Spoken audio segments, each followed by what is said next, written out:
Here's how to master a single stereo song track. Here in Logic, you can see I have a stereo final mix and then a final master blank track. That's where we'll put our bounced final master.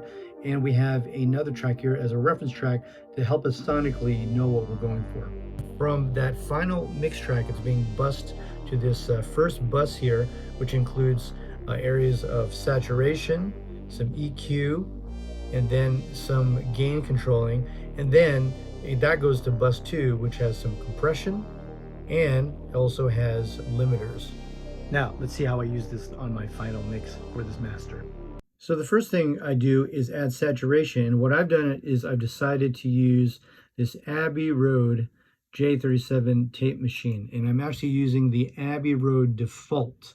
So if you go into the factory presets, you can see that there's a bunch of different presets, and I just go all the way up to the Abbey Road one, and that's what I chose. Next, I go to the EQ, and what I've done here, I've just added some corrective EQ. I always take out anything sub 35 hertz so it's not boomy, and I had actually found something at 7350. And then next I used the UAD Pultec mid EQ and high and low EQ here. This is what this sounds. Once I added it, it's the low and high EQ, and here's the mid. And just for details of my settings, those are my settings for both of the Pultecs. And then finally, I added the Clariphonic for some added shimmer at the top end. And here are the settings for the Clariphonic.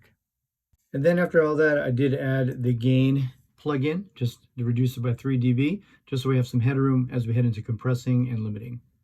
Now with the compression between these two options, I actually ended up choosing the SSL because I think it sounded best.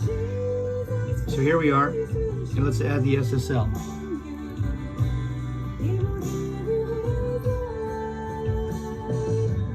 And then here's adding the Slate Digital, just to give us some more context. This is without, here's with it.